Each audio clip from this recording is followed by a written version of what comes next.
करता हूं आपके अपने क्लास 10th के 9th लेक्चर में। तो बच्चों पहला चैप्टर चल रहा है परावर्तन और अपवर्तन। जो लोगों ने नहीं देखा है लास्ट वाला लेक्चर वो जाकर के फटाफट से देख लें ताकि चीजें आपके लिए आसान हो सके। अब मैं बता दूं कि लास्ट टाइम हम लोगों ने स्नेल के लॉ को देखा था और वहां पर हमें एक नया टर्म मिला था जिसका नाम था अपवर्तनांक। अपवर्तनांक जो लोगों ने देखा होगा, मैंने बताया था कि अपवर्तनांक एक्चुअली जो बेसिकली हमने देखा वो सापेक्ष अपवर्तनांक था। सापेक्ष अपवर्तनांक को आज थोड़ा सा और डिटेल में समझेंगे और आज आगे बढ़ेंगे चीजों को लेकर के। ठीक, तो जहां तक आपने लास्ट लेक्चर में देखा था कि हम लोगों ने स्नेल के नियम में देखा, यहाँ पे आप बच्चों जब भी आप कोई काम करें तो यहाँ पर फिलहाल के लिए अभी नोट लिख करके स्टार्ट करिएगा। तो सापेक्ष अपवर्तनांक का मतलब क्या होता है? तो सापेक्ष अपवर्तनांक,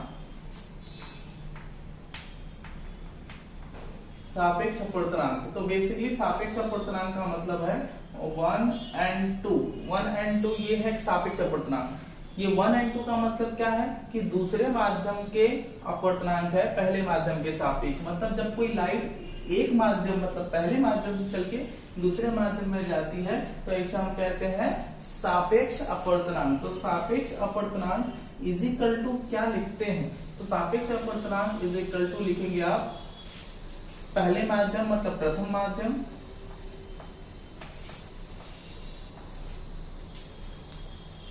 में प्रकाश की चाल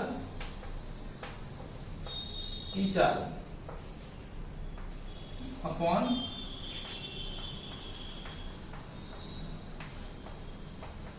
द्वितीय माध्यम में प्रकाश की चाल।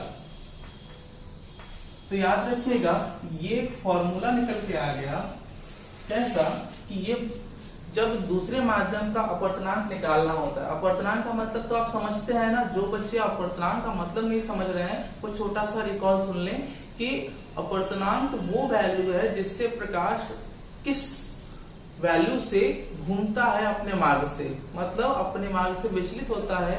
अगर 2 है तो 2 गुने विचलन और 3 है तो 3 गुने विचलन, 1.5 है तो किस पर्टिकुलर वैल्यू से, निश्चित वैल्यू से वो अपने मार्ग से विचलित होगा, ये बताता है आपका अपवर्तनांक। अगर दूसरे माध्यम का अपवर्तनांक पहले माध्यम के सापेक्ष है तो इसका मतलब यह है कि लाइट दूसरे माध्यम में विचलित होगी और पहले माध्यम से चल करके जाएगी।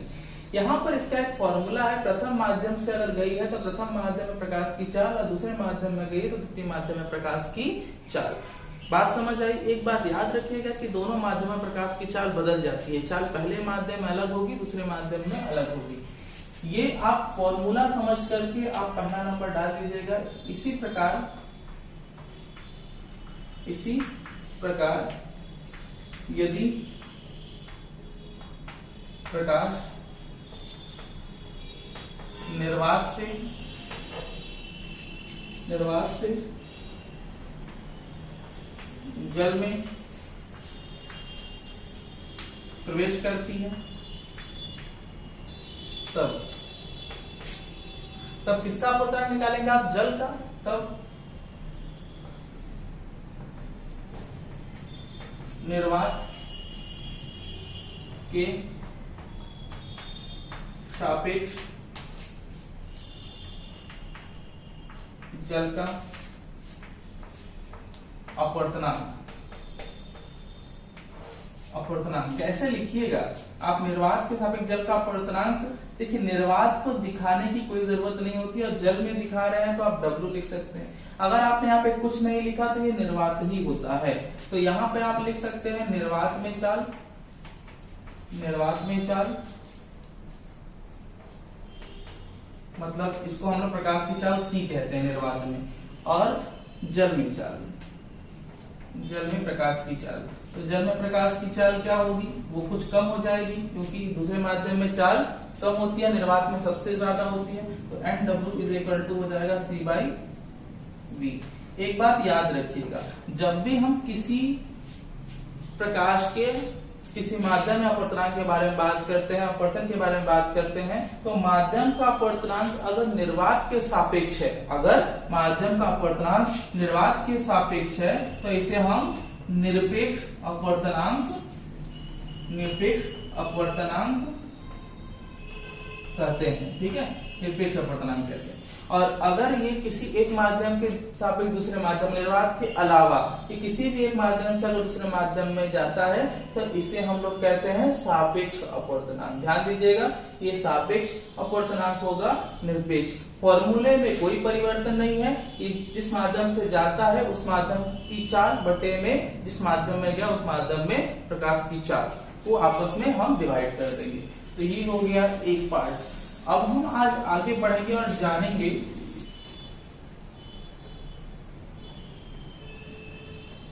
माध्यम की उत्क्रमणीयता क्या होती है। उत्क्रमणीयता, रिवर्सिबिलिटी क्या होती है, मतलब एक माध्यम का दूसरे माध्यम के सापेक्ष कैसा प्रभाव होता है। अब आइए थोड़ा क्लियर करें। यहां पर मेरे पास कोई सिस्टम है, कोई सब्सटेंस है, ठीक, और इस सब्सटेंस को हमने नाम दे दिया है ग्लास, मतलब कांच, ये कांच है। अब जब कोई लाइट यहां से ट्रेवल करके आई, ये आई, और जब यहां पर गिरी तो जहां से लाइट गिरती है ना बच्चों, वहां से हम लोग नॉर्मल ड्रॉ कर लेते हैं। ये नॉर्मल ड्रॉ कर लिया, मतलब अभिलंब। और ये लाइट आई, इसको हम लोग कह सकते हैं आपतित किरण। बेसिकली मान लेते हैं कि वायु से आई, निर्वात से नहीं आई है बच्चों, वायु से आई है, एयर से आई है, ठीक, और ये कांच में प्रवेश करी। एक बात याद रखने वाली ये है कि जब कोई प्रकाश एक ही माध्यम से चल के किसी समांतर उठ के या फिर समांतर पृष्ठों से होकर निर्गत होगी तो उसका पथ हमेशा समांतर रहता है। आइए देखते हैं। तो ये प्रकाश किरण जब अंदर आई तो झुक गई, लीजिए झुक गई ऐसे। तो यहाँ पर आपने इसका आपतन कोण I दिखा दिया, ठीक, और यहाँ पर आपने इसका अपवर्तन कोण R दिखा दिया। ये प्रकाश की आपतन कोण और अपवर्तन कोण के बारे में बात होगी। ये जब यहाँ पे लाइट गिरी तो यहाँ से आपने फिर से एक नॉर्मल ड्रॉ कर दिया, क्योंकि इस बार लाइट को जाना तो होगा। एक बार वायु से कांच में आई है, निकलना है तो कांच से फिर से मान लीजिए वायु में निकलना चाहती है, ठीक, एयर में निकलना चाहती है। तो ऐसे केस में आप क्या लिखिएगा, जब ये वायु में निकलेगी तो मतलब विरल में निकल रही है तो अपने मार्ग से मतलब विचलित तो होगी लेकिन नॉर्मल से दूर हटेगी, अभिलंब से दूर हटेगी। ये लीजिए अभिलंब से दूर हट गई। अभिलंब से अगर दूर हटी तो यहाँ पर एक कोण बनेगा, क्योंकि ये दोनों किरण एक दूसरे के समांतर होते हैं। ये दोनों किरण एक दूसरे के समांतर होते हैं, जो पथ इसका होगा वही पथ इसका होगा। तो यहाँ पर जो कोण नॉर्मल से ये बनाएगा बच्चों, वही कोण नॉर्मल से ये भी बनाएगा। अगर ये 30 डिग्री तो ये भी 30 डिग्री होगा, याद रखिएगा। यहाँ पर ये दोनों समांतर किरणें हैं, समांतर लाइनें हैं। समांतर लाइनों के बीच में अगर कुछ तिर्यक रेखा काट देंगे तो शीर्षाभिमुख कोण से ये भी आपस में बराबर होगा। लेकिन ये कोण अभी फिलहाल के लिए कांच से वायु में जाने का आपतन कोण ये होगा और अपवर्तन कोण I होगा, और इसे हमने यहाँ पर R दिखा रखा हुआ है, ठीक। तो अब चलिए थोड़ा समझने की कोशिश करते हैं। जब प्रकाश वायु से कांच में प्रवेश करता है तब ऐसे केस में क्या लिखिएगा, जब कहां से, वायु से, कहां पर, कांच में। तो वायु से गया है, ए से गया है, किसमें गया है, कांच में गया है। कांच को क्या लिखते हो, G, और N क्या बताता है, अपवर्तनांक किसका, कांच का। ओके, तो यहां से आप इसको लिख सकते हैं, स्नेल का नियम लगा दीजिए, आपतन कोण कीजिए बटे में अपवर्तन कोण कीजिए, मतलब sine I upon sine R। ये लीजिए काम हुआ।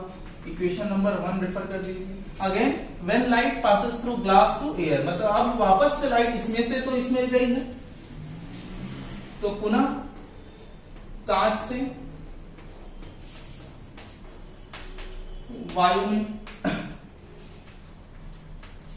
अपवर्तन होने पर, इस बारी जब कांच से वायु में गई है तो आप लिखेंगे अपवर्तन वायु में हुआ है, तो यहां पे लिखिए ए, कहां से गई है, ग्लास से गई है, तो G इज इक्वल टू आप लिख सकते हैं यहां पर आपतन कोण ये है और अपवर्तन कोण ये है, तो यहाँ पे साइन आपतन कोण के लिए R और यहाँ पे अपवर्तन कोण के लिए लिख सकते हैं I। इक्वेशन नंबर 2 लिख दीजिए।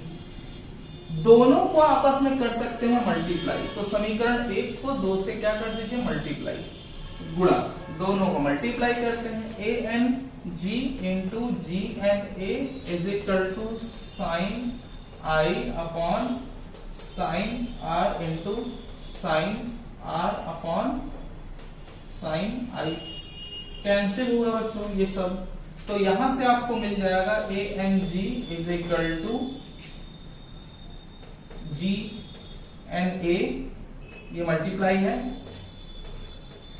ए N G into G N A is equal to 1, या फिर लिख सकते हैं आप A N G is equal to 1 upon, या लिख सकते हैं इसको A N G is equal to 1 upon G N A. Clear? तो ये हो गया आपका एक फॉर्मूला, क्या बताता है कि किसी एक माध्यम का अपवर्तनांक दूसरे माध्यम का उल्टा होता है, उत्क्रम होता है। मतलब अगर आपको एक माध्यम की वैल्यू दी है, आपको दूसरे माध्यम की निकालनी है, तो आप उसका रिवर्स करके दूसरे माध्यम की अपवर्तनांक निकाल सकते हैं। बात क्लियर?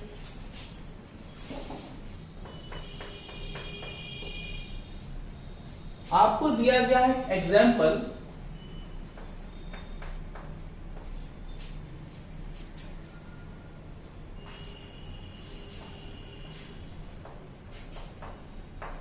प्रकाश वायु से चलकर किसी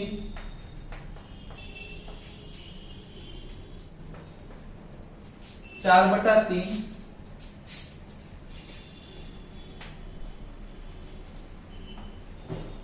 अपवर्तनांक के द्रव में, मतलब कुछ भी हो सकता है, प्रवेश करता है।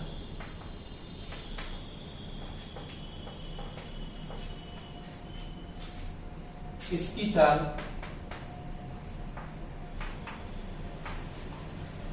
द्रव में क्या होगी? देखिए कहां से गया है, वायु से गया है। ठीक, दिया क्या गया है आपको, दिया है वायु या निर्वात में प्रकाश की चाल 3 इंटू 10⁸ मीटर पर सेकेंड दिया गया है। आई क्वेश्चन क्या कह रहा है, क्वेश्चन कह रहा है कि आपको किसी दूसरे माध्यम जिसमें वो प्रवेश करता है उस माध्यम का अपवर्तनांक है, दिया गया है 4/3, और यहां पर आपको बताना है कि वायु से चलकर अगर उस माध्यम में गई है तो उस माध्यम प्रकाश की चाल घटी होगी तो कितनी होगी। ये दिया है प्रकाश की चाल दी है 3 इंटू 10⁸ मीटर पर सेकेंड, वो लिख लीजिए पहला काम। अपवर्तनांक दिया हुआ है 4/3। आपको पता है ना कि अपवर्तनांक अगर निर्वात या वायु के सापेक्ष है तो बेसिकली हम उसको क्या मानते हैं, निरपेक्ष। तो निरपेक्ष अपवर्तनांक माध्यम का ही अपवर्तनांक होता है। तो यहां पर आप लिख सकते हैं n, लिक्विड, लिक्विड के लिए L लिख सकते हैं, या फिर कुछ भी नहीं लिखेंगे तो भी चलेगा। पहले माध्यम का आपके प्रकाश की चाल, तो पहले माध्यम में निर्वात या वायु है तो C है, और जिस माध्यम में गई है उस माध्यम में उसकी चाल मान लेते हैं V है। अभी अभी हमने फॉर्मूला देखा था। तो यहां से n L की वैल्यू दी हुई है, NL की वैल्यू रख दीजिए 4/3, और यहां पर इसको लिख सकते हैं 3 इंटू 10⁸, और नीचे लिख दीजिए V। आपको निकालना है V, तो V को इधर ले आइए, तो V इज इक्वल टू हो जाएगा 3 इंटू 3 इंटू 10⁸ अपॉन 4। ये हो गया आपका 9 इंटू 10⁸ अपॉन 4। कैंसिल कर लीजिएगा तो हो जाएगा 2.25 इंटू 10⁸ मीटर पर सेकेंड। ये है उस लिक्विड में, उस द्रव में प्रकाश की चाल। ओके, चलिए बात समझ में आएगी। ऐसे ही अगर आपको किसी एक माध्यम जिस पहले माध्यम की वैल्यू दी होती, उस माध्यम में प्रकाश की चाल दी होती और दूसरे माध्यम में दी होती चाल, तो आपको अपवर्तनांक निकालना होता, तो पहले माध्यम की चाल बटे दूसरे माध्यम की चाल कर लेते, तो आपको अपवर्तनांक का भी पता चल जाता।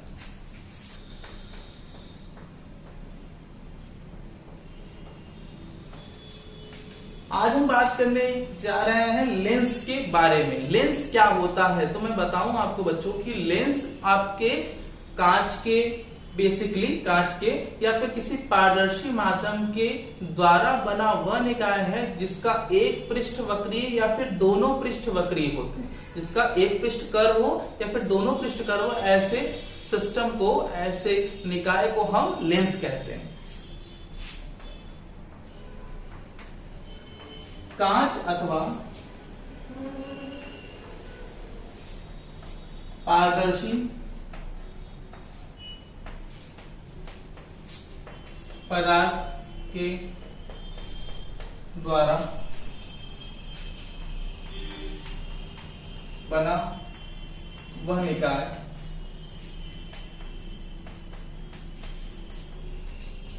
जिसका एक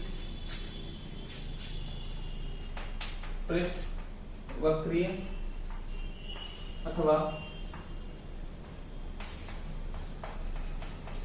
दोनों पृष्ठ वक्रीय मतलब कर्व वक्रीय होते हैं, लेंस कहलाता है।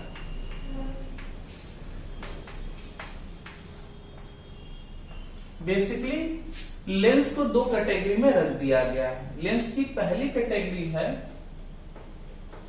यह मुख्यतः दो होते हैं, मुख्यतः दो होते हैं, लेकिन इनके भी अपनी कैटेगरी है। पहला ये है जिसे हम लोग कहते हैं आपका द्वि उत्तल लेंस। द्वि उत्तल लेंस को साधारण शब्दों में हम लोग उत्तल लेंस भी कहते हैं, जो कि आप लोग सुनते आए हो, द्वि उत्तल लेंस। ठीक, इसके अलावा आपका एक और इसी से मिलता जुलता लेंस देखने को मिलता है जिसका नाम है, ये समतल है, ठीक, और ये कर्व है, तो इसको समतल उत्तल कहते हैं, समतल उत्तल। ठीक, समतलोत्तल लेंस कहते हैं। ये बात क्लियर हो गई। इसके बाद आपका आता है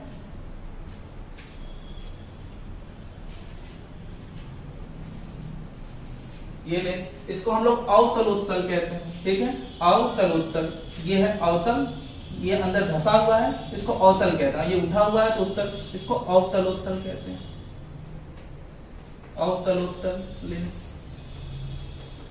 बेसिकली मैं बात करूं कि हम लोग जो इस्तेमाल करेंगे अपने पूरे क्लास में 10th के, उसमें सबसे ज्यादा इस्तेमाल द्विउत्तल लेंस का होगा, और ये सब सेकेंडरी लेंसेस का इस्तेमाल हम लोग आगे आने वाले क्लास में बच्चों करेंगे। ये है पहली कैटेगरी, ठीक है, और उसमें ये मुख्य है आपका।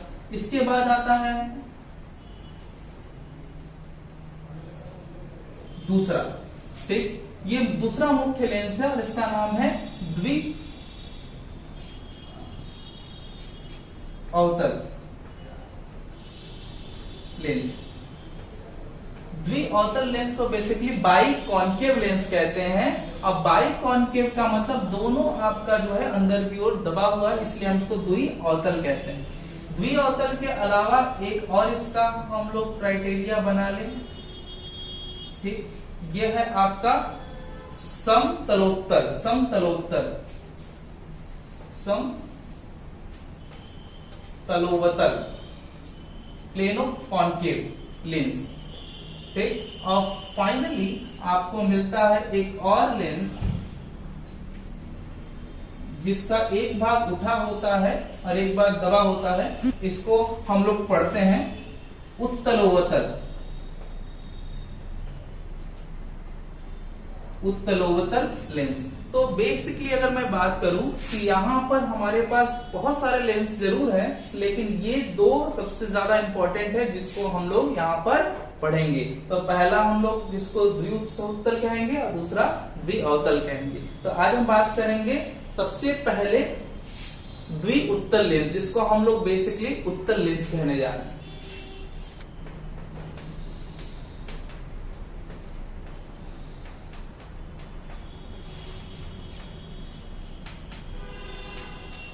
कॉन्वेक्स लेंस, उत्तल लेंस। उत्तल लेंस क्या है? वह कांच के पारदर्शी पदार्थ के द्वारा बना निकाय जिसके दोनों पृष्ठ बीच से उठे हुए हो, किनारों से दबे हुए होते हैं। मतलब बीच से यह उभरा होगा और किनारों से ये दबा होता है। ऐसे निकाय को हम कहते हैं उत्तल लेंस। ये उत्तल लेंस है।